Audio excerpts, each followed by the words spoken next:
napakahirap na sa quicksand ang administrasyon na ito pagdating sa impeachment sa Pangulo. Matindi yung silang dalawa, sa tingin ko, yung Committee on Justice, mahihilo kung paano gagawin yung role nila kasi sinabi ng Korte Suprema, oy, mag-hearing kayo ha, hindi na pwede yung fast break. Hindi nila naiintindihan yung joint memorandum on the use of confidential and intelligence fund. Kaya nga sabi ko, bantan nyo yun. Diba? Hanggang hindi yung napapalitan, yun ang governing law. At kung gusto nyong tingnan kung bakit si Vice Presidente ay ganun, abay, tingnan nyo rin ang confidential and intelligence fund ng Presidente. Balikan ko ulit doon sa desisyon ng tao, based on the survey. Sinasabi ng mga tao, karamihan, involved ang Presidente, nag-benefit ang Presidente. In other words, parang alam ng mga tao kung sino ang mastermind, sino ang nag-approve, tama? And also, ang rating ng Presidente natin sa disapproval, nasa 55 na. Yung distrust, nasa 62. And mostly, ang anti-admin ngayon is nasa 56%. Ang question ko is this going to affect yung magiging decision ng mga House members dun sa impeachment? Kasi ang alam ko, may impeachment iyahain kay BBM, may impeachment din iyahain sa Vice President. Is that going to affect? Because if it's not going to affect, and if our representatives are supposed to be the representatives of their constituents, parang may disparity ang mangyayari doon.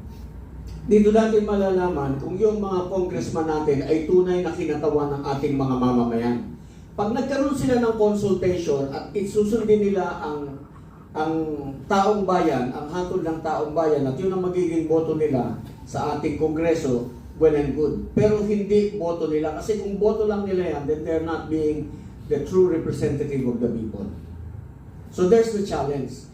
Bago bumoto yung congressman nyo, dapat alam niyo yung pakinonsulta kayo.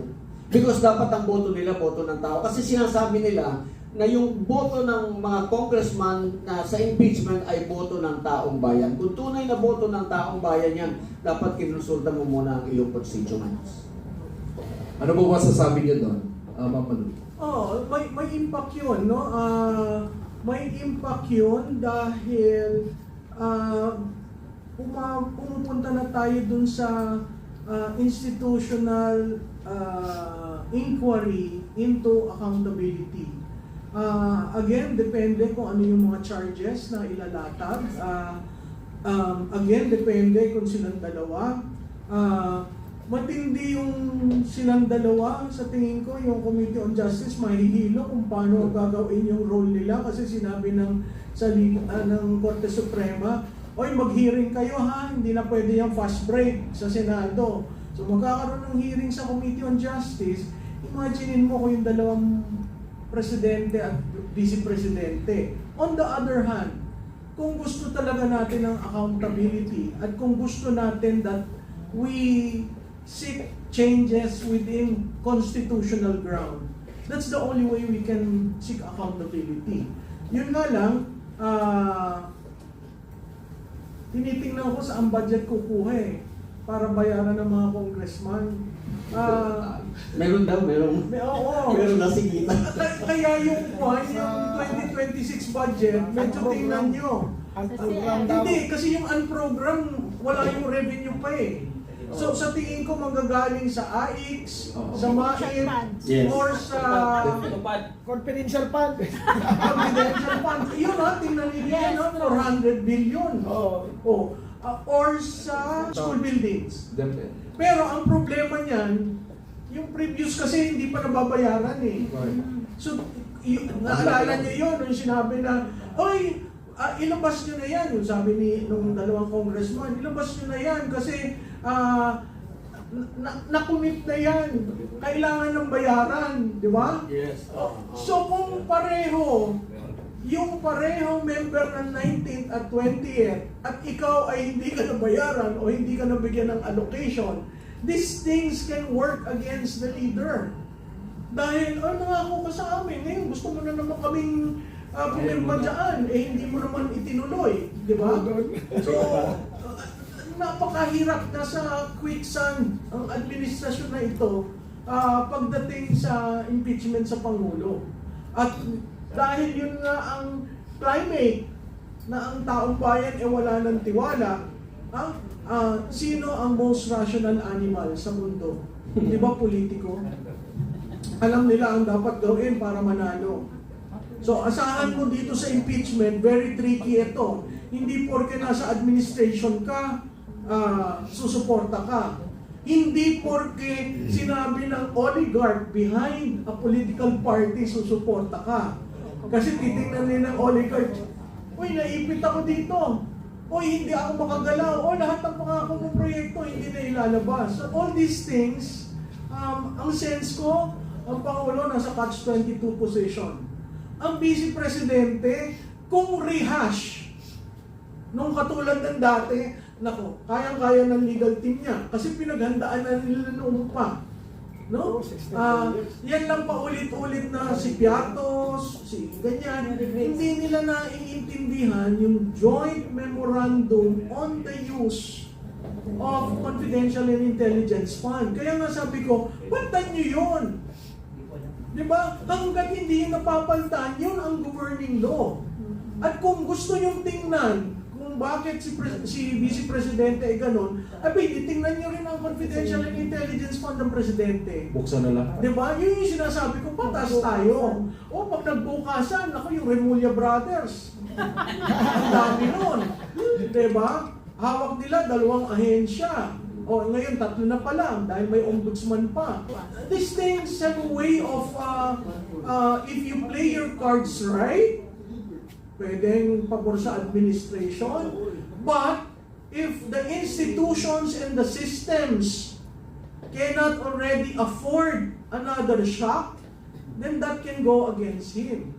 So, ang talagang critical doon, pag final, may nag-endorse ba? At pag nag-endorse, i-refer ba sa Committee on Justice? Pag sinorkat yung proseso, naku, lalo magagalit ang taong bayan.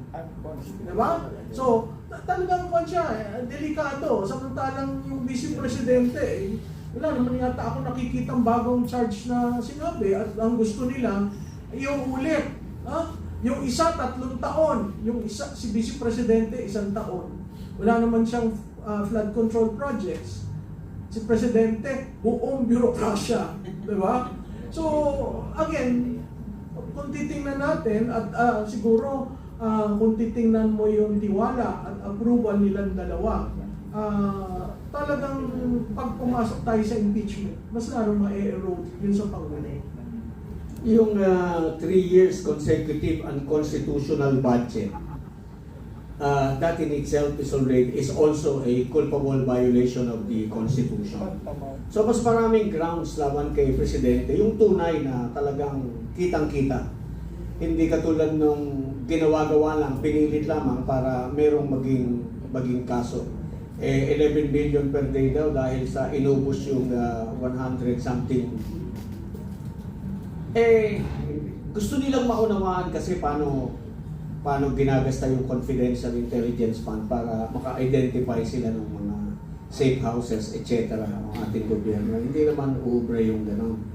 So, meron ako isang bagay na gustong tawagin ng pansin. Bantayan ninyo yung restitution, yung pagbabalik ng mga ninakaw ng mga engineers, ng mga contractor. Yung restitution before he is tried is violative of his rights to be presumed innocent. Hindi dapat ginagawa yun. Tingin ko doon kasi, kunyari restitution, pero bayad yun to be free. Baka bayad yun, ng mga nag-return, ito yung share mo po, ito sa'yo na. So bantayan ninyo kung saan napunta yung isinauli na pera nung dalawa lang yata yun, si Hernandez at saka si Alcantara. So, yan, gagawing state witness yan. So, tignan lang natin saan napunta yung isinauli, saan nakatago, paano nila tinago yung pera na yun, saan nila nilagay. Because hindi dapat nagiging condition ng restitution. Restitution after, it comes a matter of course. Freeze mo yung assets para hindi mawala, hindi maubos. Hanapin mo yung bahay kung saan nakatago yung mga pera. Kasi wala na yata sa bangko yung mga perang yan na nasa bahay-bahay. Hindi natin trace yun, syempre kung saan tinago. Pero mahahanap mo yun yung nung araw merong pyramiding nakita yung bahay sa Ayala, Alabang. lahat ng kwarto ng bahay, floor to ceiling yung mga pera eh. So doon lang tinatago yung pera. Alright. Maraming salamat po dyan.